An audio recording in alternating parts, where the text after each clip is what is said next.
Guys everyone, कैसे हैं आप लोग। आप देख रहे हैं my YouTube channel the Mughal heaven में आप लोगों का स्वागत है। और जिन लोगों ने मेरा चैनल सब्सक्राइब नहीं किया है उनसे रिक्वेस्ट है कि प्लीज़ चैनल को सब्सक्राइब करें, लाइक करें और शेयर करें और वीडियो को आखिर तक देखें।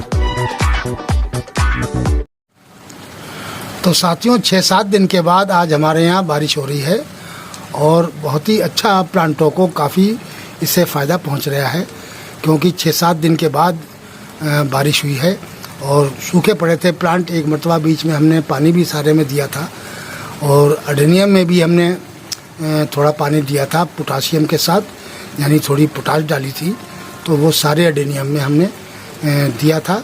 तो उस वजह से अब इसको काफ़ी फ़ायदा पहुँचेगा। इधर इसको जो है पोटाशियम दी थी मैंने, अब इसको बारिश का पानी मिल गया है तो नाइट्रोजन का काम करेगा ये, तो पौधे की ग्रोथ भी सही रहेगी और पोटाश जो है वो फूलों के लिए भी बहुत अधिक फ़ायदा करेगी। यानी अब इसके अंदर बहुत जल्दी ही वर्ड्स आ जाएंगे। तो साथियों,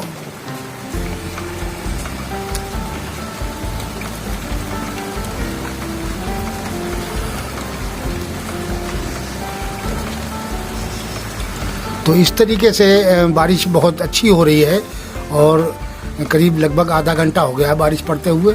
हमारे सारे अडेनियम जो हैं वो पानी से नहा चुके हैं। अब ये पानी जो है इनको बहुत फ़ायदा करेगा। अब हम इसके अंदर अभी तक तो कोई किसी किस्म का फर्टिलाइज़र इसमें नहीं देना है, क्योंकि हमने इसके अंदर पोटाश डाल दी है और 8-10 दिन के बाद फिर पोटाश देंगे। लगभग 4-5 दिन तो हो गए हैं और 4-5 दिन के बाद और मिला के करीब 10-12 दिन हो जाएंगे, तो उसके बाद में हम इसको एक मरतबा पोटाश और देंगे।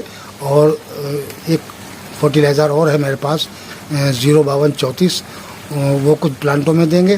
तो उस तरीके से फिर हमारा जो अगले महीने में फ्लावरिंग का हिसाब है बहुत ही अच्छा बनेगा जाके। तो पोटाश भी हमने बिल्कुल सही टाइम पर दी है। अब जो हम पोटाश देंगे वो उस टाइम पे लगभग बारिशें बंद हो चुकी होंगी। अगर पड़ेगी तो एक आध पड़ जाएगी, इसी कोई वो नहीं है, लेकिन वर्ड्स जो है इस टाइम पे आ जाने चाहिए अडेनियम में। और अब नहीं तो 4-6 दिन 8 दिन के अंदर सारे अडेनियम में वर्ड्स आ जाने चाहिए और उसके हिसाब से अडेनियम जो है फ्लावरिंग करता रहेगा। यानी अब ये नवंबर और दिसंबर तक अच्छी फ्लावरिंग करेगा। तो इस वजह से हमें पोटाश रिच फर्टिलाइज़र अब देने चाहिए। अब फास्फोरस और नाइट्रोजन की तो अब खैर ज़रूरत ही नहीं है, क्योंकि नाइट्रोजन इसको बहुत ज़्यादा अधिक मिल चुका है। प्लांट बहुत ज़्यादा तेज़ ग्रो हो गए हैं और हमारे प्लांटों पर कुछ लीव्स भी ज़्यादा हो गए हैं, क्योंकि हमने फर्टिलाइज़र भी इस टाइप के दिए हैं इसके अंदर। और उस वजह से यानी ह्यूमिक एसिड और बोन मील वगैरह दे रखी थी, तो उसकी वजह से इस हमारे प्लांटों के अंदर लीव्स बहुत अधिक आ गए हैं। तो हमने पोटाश का देना भी बहुत ज़रूरी है। अगर हम पोटाश इसके अंदर नहीं देंगे तो उस बेस पे फास्फोरस और नाइट्रोजन ही रहेगा और उसकी वजह से हमारे प्लांटों के अंदर फूल बहुत कम आएंगे। तो इसलिए हमें इसके लीव्स भी कम करने पड़ेंगे और पोटाश डालेंगे, तब जाके हमारे अडेनियम में फ्लावरिंग अच्छी होगी। और हमने थोड़ा सा बारिश का पानी इकट्ठा कर लिया था और देखो फिर हमने देखिए इस तरीके से अपने ये टब बाहर निकाल के रख दिए हैं और अभी और काफ़ी बर्तनों में हमने खोल के रख दिया है। ये भर जाएंगे और ये पानी हम आगे यूज़ करते रहेंगे अपने अडेनियम के लिए। और ये 2 प्लांट बेबी अडेनियम हैं, ये बहुत छोटे एक गिलास था उसके अंदर लगे हुए थे, तो मैंने इनको कल ये बड़े पोट के अंदर रिपोर्ट कर दिए। इसके अंदर हम नर्सरी से 2 प्लांट लाए थे जो कोकोपीट में लगे हुए थे, तो वो उसी कोकोपीट में हमने ये बेबी प्लांट लगा दिए हैं। अब इसके अंदर ये बहुत अच्छी ग्रो करेंगे। और आज हमने इनको बारिश में भी रख दिया है, कल हमने लगाए थे ये, तो कल तो ये शेड में रखे रहे और शेड में रखने के बाद में आज जब सुबह में बारिश पड़नी शुरू हुई तो मैंने कहा कि ये अच्छी तरीके से इसकी जो रूट है वो अंदर दब जाएं, सेट हो जाएं, और इस बेस पे मैंने इनको बारिश में रखा है। अब मैं इनको उठा के और शेड में फिर रख दूंगा। थोड़ा हल्का पानी बारिश का दे देंगे एक आधा घंटा तक, उसके बाद में हम इनको शेड में दे देंगे। अब इनको ज़रूरत नहीं पड़ेगी 10-15 दिन तक बिल्कुल पानी की, और ये फिर अच्छी ग्रोथ करने लगेंगे इसके अंदर। और इसके अंदर 2-2 3-3 दाने हम DAP के भी डाल देंगे, क्योंकि जो होती है कोकोपीट, उसके अंदर किसी किस्म के न्यूट्रिएंट्स नहीं होते हैं। इस बेस पे हमें इसको ऊपर से DAP के डालनी पड़ेगी, ताकि हमारे प्लांट को न्यूट्रिएंट्स मिल जाए, फास्फोरस मिल जाए और ये इसकी ग्रोथ तेज़ी से शुरू हो जाए।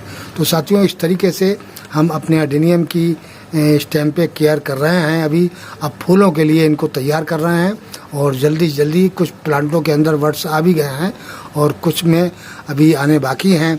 तो जब सारे प्लांटों में बड्स आ जाएंगे, इसलिए हम इसके अंदर जब नहीं देखेंगे कि बड्स आ रहे हैं, अभी तो हमने पोटास दी है, पोटास से भी बहुत जल्दी बड्स आ जाते हैं।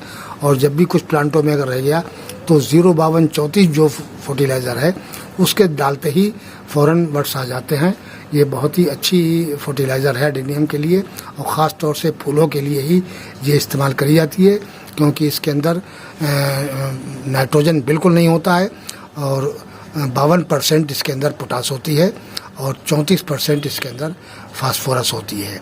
तो पौधे की ग्रोथ भी इससे अच्छी होती रहती है, और फ्लावरिंग के लिए पोटास काफ़ी फ़ायदा करती है।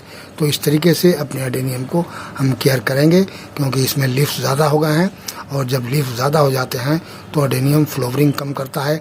हम अभी एक साहब के यहाँ गए थे, तो उनके यहाँ एडेनियम इस तरीके से रखे हुए थे, उनके पत्ते भी ढंग से, वह टिप्स के ऊपर 2-2, 4-4 पत्ते थे। उन्होंने किसी किस्म का कोई फर्टिलाइज़र एडेनियम में नहीं दिया, और काफ़ी असल में पुराने एडेनियम थे, और ऐसी खुली बारिश में रखे हुए थे। इसकी इतनी बारिश में रखने के बावजूद, यानी इतना बारिश का नाइट्रोजन उनको मिला है, उसके बावजूद उनके जो पत्ते थे वो पीले पीले हो रहे थे, यानी ग्रीनिश अच्छी नहीं थी उनके प्लांटों की, और ना ही वो ज़्यादा उसके अंदर लीफ थे। बस 4-4, 5-5 पत्ते उनके टिप्स के ऊपर लगे हुए थे, और ना ही कोई अभी उसके अंदर वर्ड्स आए थे। तो इस वजह से उनके हिसाब से हमारे प्लांट तो क्योंकि हम अच्छा फर्टिलाइज़र देते रहते हैं, क्योंकि हमने इनके कोडेस भी मोटे करने हैं। हमें फूलों से ज़्यादा इनके कोडेस से मोहब्बत है, और कोडेस को हम ज़्यादा चाहते हैं कि मोटे हो जाएं जल्दी से, और कोडेस देख के ही हमारी पूरी साल तबीयत खुश होती है। फूल तो अपने टाइम पर आते हैं, लेकिन कोडेस को हम पूरी साल एंजॉय करते हैं। इस वजह से हमारा जो दिलचस्पी है वो ज़्यादातर फूलों से ज़्यादा कोडेस की है। तो इसी वजह से हम फर्टिलाइज़र वगैरह भी इस तरीके के देते रहते हैं, ताकि हमारे प्लांट जो है वो अच्छे उनके कोडेस हो जाएं और जल्दी से जल्दी सेहत याफ्ता हो जाएं। और जब सेहत अच्छी होगी प्लांटों की, तो आगे चल के फूल भी बहुत अच्छे देंगे। फूल तो अभी भी देते हैं, और लेकिन जो पुराना प्लांट होता है, जितना ही पुराना प्लांट होता है, ख़ास तौर से देसी जो ग्राफ्टेड होते हैं, उनके अंदर तो हर वक्त फूल आते रहते हैं। आप आज ग्राफ्ट कर दें इसी साल, यानी फरवरी में जो ग्राफ्ट करें, उनमें सब में अभी फूल आएंगे। और जो बेबी प्लांट हैं, उनके अंदर भी 1 साल के अंदर फूल आ जाता है। तो ग्राफ्टेड वालों में तो फूल आ जाता है, क्योंकि उसके अंदर जो ब्रांच लगती है वो पुरानी लगाई जाती है, पुरानी काट के लगाई जाती है, यानी जिसमें फ्लावर आ रहे होते हैं। और देसी प्लांट के अंदर जो है वो भी 1 साल में फूल आ जाता है। लेकिन देसी प्लांट की एक खूबी है कि जितना ही पुराना प्लांट होता है, उतना ही उसमें अधिक फूल आता है, और उतने ही ज़्यादा फिर उसके अंदर सीड पोट आते हैं। सीड पोट भी ज़्यादातर पुराने प्लांटों में आते हैं, और पूरा प्लांट भर जाता है सीड पोटों से। पुराना प्लांट अगर हो 10-12 साल पुराना, तो अगर इस तरीके का, जैसे कि ये कोडेस है, ये इस कोडेस के साइज़ का अगर पुराना प्लांट है, तो इतना सीड पोट आएगा उसके अंदर की सीड आप बोते बोते थक जाएंगे, इतना सीड आएगा। बेशुमार सैकड़ा उसके अंदर वो आ जाते हैं सीड, जो आपके पूरे गार्डन को भर देंगे एकदम से। तो साथियों, अब बारिश इस टाइम पे रुक गई है, लेकिन घड़ी घड़ी थोड़ी थोड़ी देर के बाद बारिश हो रही है। वीडियो कैसा लगा? आज के वीडियो में इतना ही। मिलते हैं अगले वीडियो में नए टॉपिक और नए कंटेंट के साथ। अगर हमारा वीडियो अच्छा लगे तो लाइक कीजिए, शेयर कीजिए और सब्सक्राइब कीजिए। शुक्रिया, धन्यवाद।